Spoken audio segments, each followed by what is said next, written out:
Hello everyone, welcome to ECL 24 classes. Python के इस learning series के अंदर आज की जो हमारी टॉपिक्स है सेट इन पाइथन। तो आज हम लोग यहाँ पे सीखने वाले हैं सेट क्या होती है और इसका क्या इंपॉर्टेंस है, क्यों हम लोग यूज करते हैं सेट को पाइथन के अंदर। ये सारे क्वेश्चन के बारे में आज हम लोग यहाँ पे समझने वाले हैं और स्टडी करने वाले हैं सेट के बारे में। तो चलिए हम लोग शुरू करते हैं, यहाँ पे देखते हैं सेट क्या होता है। तो पाइथन के अंदर सेट जो है ये भी हमारी एक डाटा टाइप होती है, जिसकी मदद से हम लोग क्या करते हैं, यहाँ पर मल्टीपल आइटम को स्टोर करते हैं एक सिंगल वेरिएबल के अंदर। ठीक है। सेट जो होती है ये बिल्ट इन डाटा टाइप होती है। इसका मतलब क्या होता है कि आपका जो है पाइथन के लाइब्रेरी के अंदर सेट जो है पहले से बने बनाए एक डाटा टाइप होते हैं। जैसे आपकी टपल्स है, लिस्ट है, डिक्शनरी है। जैसे टपल्स हमने पिछले क्लास में पढ़ा है, लिस्ट भी हमने पढ़ा है। तो ये टपल्स, लिस्ट या डिक्शनरी जिस टाइप की ये डाटा टाइप्स हैं उसी टाइप का सेट भी होता है। लेकिन थोड़े-थोड़े इनकी जो प्रॉपर्टी है टपल्स, लिस्ट एंड डिक्शनरी और ये आपके जो सेट होते हैं, इन सबकी जो प्रॉपर्टी है वो एक दूसरे से अलग-अलग होती है। लेकिन ये सब करते क्या है, एक सिंगल वेरिएबल के अंदर मल्टीपल्स एलिमेंट को स्टोर करते हैं। समझ में आ रहा है? अब ये सेट की कुछ प्रॉपर्टी होती है जिसको फॉलो करके आपको सेट को यूज़ करना पड़ता है। ठीक है? तो क्या प्रॉपर्टी होती है सेट की? यहाँ पे ध्यान से हम देखेंगे तो समझ में आ जाएगी। पहली प्रॉपर्टी हमारी क्या है? यहाँ पे देखेंगे सेट आइटम्स। सेट के जो आइटम्स होते हैं, आइटम का मतलब एलिमेंट जो हम लोग सेट के अंदर स्टोर करते हैं। तो सेट के जो आइटम होते हैं वो अनऑर्डर्ड होते हैं, अनचेंजेबल होते हैं और सेट जो होता है डुप्लीकेट वैल्यू अलाउ नहीं करता है।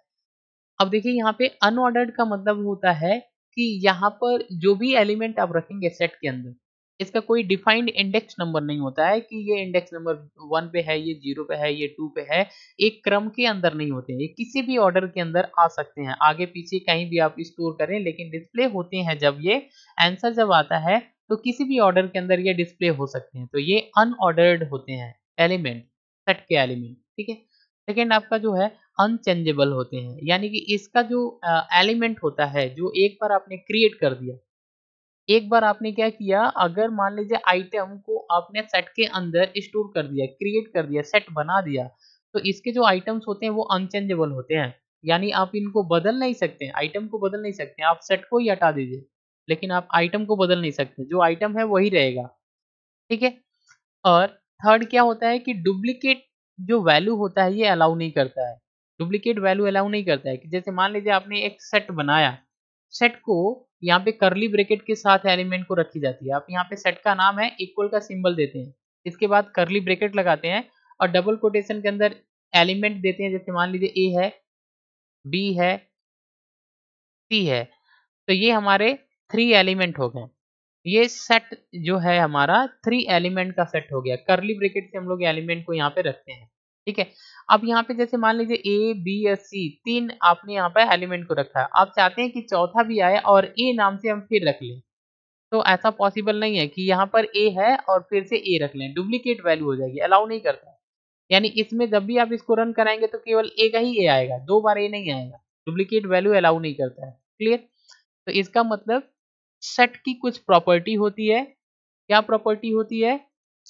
सेट जो होती है ये आपकी इसके जो एलिमेंट होते हैं अनऑर्डर्ड में होते हैं, अनऑर्डर में होते हैं, कोई भी क्रम के अंदर नहीं होते हैं, अनचेंजेबल होते हैं और डुप्लीकेट वैल्यू अलाउ नहीं करता है। अगर आपको कभी भी कुछ ऐसे पाइथन के अंदर एलिमेंट को आपको स्टोर करना है एक सिंगल वेरिएबल के अंदर, जिसकी आप चाहते हैं कि किसी भी ऑर्डर के अंदर स्टोर हो जाए एक वेरिएबल के अंदर, और एक बार आपने स्टोर कर दिया, उसको बदलना भी नहीं है और डुप्लीकेट वैल्यू नहीं रखना है, तो इस केस के अंदर हम लोग क्या करते हैं, यहाँ पर सेट को डिजाइन करते हैं।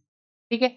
तो सेट हम किस तरीके से डिजाइन करते हैं पाइथन के अंदर, एक एग्जांपल लेते हैं ताकि हम इसको समझ पाएं। तो यहाँ पे हमने एक एग्जांपल लिया है। सबसे पहले आपको अपने सेट का नाम देना है। जैसे मान लीजिए हमने लिखा माई सेट, तो ये हमारे सेट का नाम है।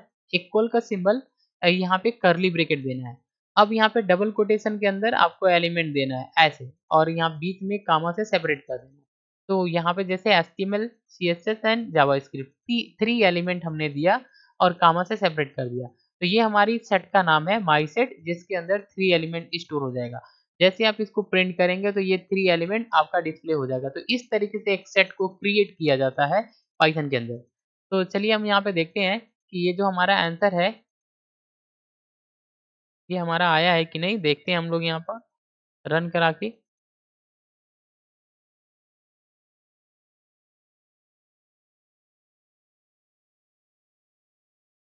आपको पाइथन ओपन करना है, यहाँ से फाइल में जाना है, न्यू फाइल पे जानी है और अपने कोड को टाइप कर लेना है यहाँ पर। और फिर आप क्या करेंगे, इसको रन करा सकते हैं। इसको सेव करने के लिए पूछेगा तो आप यहाँ पे सेव कर देंगे, कोई नाम दे देंगे और यहाँ पे ऑल फाइल सेलेक्ट कर लेना है, डेस्कटॉप पे क्लिक करके सेव कर लेना है। अब देखिए जैसे हम यहाँ पे रन कराएंगे तो ये हमारा आंसर है, CSS HTML जावास्क्रिप्ट। ये हमारा, अगर हम लोग यहाँ पे ध्यान से देखेंगे तो देखिए CSS जो है हमारा सेकंड नंबर पे है और HTML हमारे पहले है। लेकिन जब भी हम इसको रन कराएं, यहाँ पे रन कराएं तो CSS पहले पे आ गया, HTML हमारे सेकंड नंबर पे आ गया। अगर फिर से आप इसको रन कराएंगे तो नेक्स्ट टाइम में आपकी अलग आएगा। देखिए यहाँ पे CSS जावा स्क्रिप्ट हमारा यहाँ पे आ गया, HTML को लास्ट में कर दिया। तो ये इस तरीके से डिस्प्ले होते हैं क्योंकि ये एक ऑर्डर में नहीं होते हैं, किसी भी ऑर्डर के अंदर आपकी जो है ये कोड के अंदर डिस्प्ले होते हैं। ये जो हमारा है HTML CSS CSS जावास्क्रिप्ट जो एलिमेंट है किसी भी ऑर्डर के अंदर डिस्प्ले हो सकते हैं। तो आज के लिए बस इतना ही। Thanks for watching. अगर ये वीडियो इन्फॉर्मेटिव लग रही है तो चैनल को सब्सक्राइब करें एंड शेयर करें। Thanks for watching.